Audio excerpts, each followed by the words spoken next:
اسلام میں کچھ ایسے نام ہیں جن کا رکھنا حرام ہے، اگر آپ کا ان میں سے کوئی نام ہو تو آپ اس کو فوراً بدل دیں۔ پہلی چیز تو یہ ہے کہ نام کا اثر ضرور اس کے اندر آتا ہے، جس کا نام آپ نے رکھا ہے، اگر اچھا نام کوئی رکھا ہے تو اس کا اثر آئے گا، اگر کوئی ایسا ویسا الٹا سیدھا نام آپ نے رکھ دیا ہے تو پھر اس کا بھی اثر آئے گا۔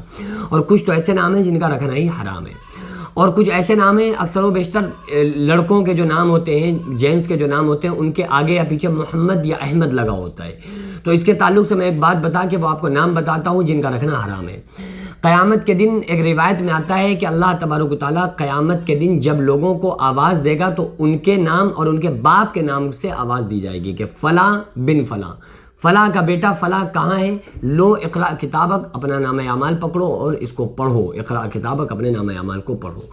تو اس وقت جن کا نام محمد سے شروع ہوگا، یعنی ہمارے نبی صلی اللہ علیہ وسلم کے نام کی نسبت اس کے نام کے ساتھ جڑی ہوگی، یعنی اس کا نام محمد اکرم، محمد اکرام یا علی احمد یا محمد احمد، اس طرح کا کوئی نام کے پیچھے احمد آ رہا ہے یا پہلے محمد آ رہا ہے، تو اس کا نام جب آئے گا تو قیامت کے دن اللہ تعالیٰ اس بندے پر رحم فرمائے گا، اور رحم فرمانے کی وجہ یہ ہوگی کہ اللہ تعالیٰ فرمائے گا کہ تیرا نام میرے نبی صلی اللہ علیہ وسلم، میرے محبوب کے نام کے اوپر رکھا گیا، اس لیے میں اس نام کے صدقے میں تیری بخشش کرتا ہوں۔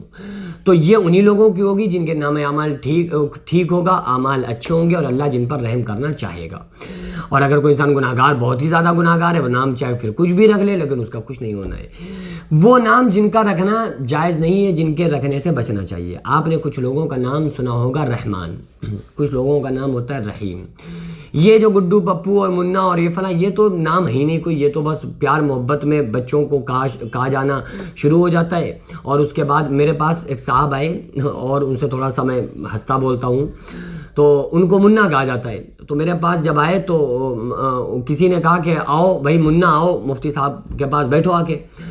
تو میں نے کہا اب تو یہ اتنے بڑے ہو گئے ہیں، اب کہاں منا رہے ہیں، منا تو وہ چھوٹے چھوٹے بچے ہوتے ہیں، وہی ہوتے ہیں منا منی، کون ہوتے ہیں وہی جو بچے ہوتے ہیں۔ اچھا انہیں کہا بھی جب ہی جاتا ہے جب وہ چھوٹے سے ہوتے ہیں، لیکن افسوس کہ وہ اب 80 سال کے بعد بھی منا ہی ہوتے ہیں، اب وہ 80 سال کے بعد پپو ہی ہوتے ہیں۔ تو یہ نام کیوں رکھتے ہیں آپ لوگ؟ ان ناموں سے جو اصلی نام ہے آپ ان ناموں کو رکھیں، انہی ناموں کے ساتھ بلایا جائے۔ یہ بچپن میں ماں باپ بگاڑ دیتے ہیں، جب نام بدل کے لیتے ہیں نا، منا پپو اور گڈو کر کے کرتے ہیں تو پھر وہی نام ان کا پڑ جاتا ہے۔ اب جو اصل نام ہے پھر وہ ان کا نام چلتا ہی نہیں ہے، پھر دو نام چلتے ہیں کہ اصلی نام یہ کہا یہ جاتا ہے، اصلی نام یہ۔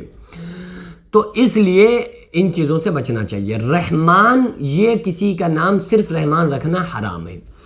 رحمان اللہ تعالیٰ کا نام ہے، رحیم اللہ کا نام ہے۔ رحیم کے معنی ہوتا ہے کہ جس پر رحم کیا جائے پورا رحم کیا جائے۔ رحمان کا معنی ہوتا ہے سب پر رحم کرنے والا۔ رحمان ذات فقط ایک اللہ کی ہے۔ رحیم اللہ تعالیٰ نے اپنے نبی صلی اللہ علیہ وسلم کو بھی کہا۔ لغوی اعتبار سے باپ اپنے بیٹے کے لیے رحیم ہے، یعنی کہ اس کے ساتھ محبت کرتا ہے اور ہر وہ کام جس میں بیٹے کے لیے بھلائی ہوتی ہے اور اس کام کو کرتا ہے۔ لیکن ایک باپ صرف اپنے بیٹے کے لیے رحیم ہے، ہو سکتا ہے لغوی اعتبار سے، لیکن رحمان کا مطلب ہے سب پر رحم کرنے والا۔ ہم سب پر رحم نہیں کرتے، سانپ دکھ جائے مار دیں گے، اژدہا دکھ جائے، کوئی موذی جانور دکھ جائے ہم اسے مارتے ہیں، کیوں؟ اس وجہ سے کیونکہ وہ ہمیں نقصان پہنچاتا ہے۔ لیکن اللہ ایسا رحمان ہے کہ اس سانپ کو بھی کھانا کھلا رہا ہے، اس بچھو کو بھی کھانا کھلا رہا ہے، اس اژدہے کو بھی کھانا کھلا رہا ہے۔ دنیا کے اندر 18,000 مخلوقات ہیں، ہر موذی جانور کو اللہ تعالیٰ، شیر کو بھی کھانا کھلا رہا ہے۔ تو یہ سب پر اللہ رحم کرتا ہے، تو رحمان کوئی نہیں ہو سکتا ہے، خالص ایک اللہ کی ذات ہے جو رحمان ہے۔ تو کچھ لوگوں کا نام ہوتا ہے عبد الرحمن، تو لوگ انہیں رحمان کہنا شروع کر دیتے ہیں جبکہ یہ کہنا حرام ہے۔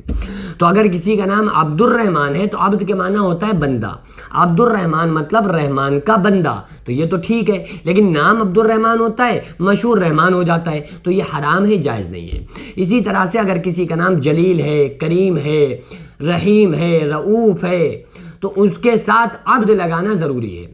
کچھ لوگ نام رکھتے ہیں رؤوف پھر کہتے ہیں محمد رؤوف، تو محمد رؤوف کوئی میچ نہیں ہے، عبد الرؤوف اصل نام ہے، کیونکہ رؤوف نام اللہ کی صفات میں سے ایک نام، جو اللہ کی صفاتی نام ہے 99 ان میں سے ایک نام ہے رؤوف، تو اس لیے عبد الرؤوف کہا جائے۔ اللہ تعالیٰ نے اپنے نبی صلی اللہ علیہ وسلم کو بھی رؤوف کہا ہے۔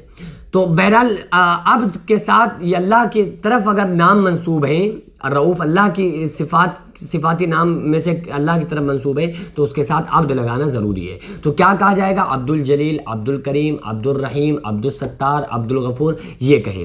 صرف غفور، رحیم، رحمان اس طرح کے ناموں سے بچیں۔ لیکن لیکن رحمان ایک ایسا جملہ ہے کہ جس کو اگر آپ نے خالص رحمان کہہ دیا تو پھر یہ حرام ہے، جائز نہیں ہے۔ تو ان چیزوں کو ہمارے لیے جاننا بہت ضروری ہے۔ اگر ہمیں بھی گڈو پپو منا کہا جا رہا ہے تو ہم ان سے لوگوں میں مشہور کریں کہ بھائی ہم گڈو پپو منا جب تھے ماں باپ کی گود میں جب تک تھے کہا جاتا تھا، اب ہمارا جو ریئل نام ہے آپ ہمیں اسی نام سے پکاریں۔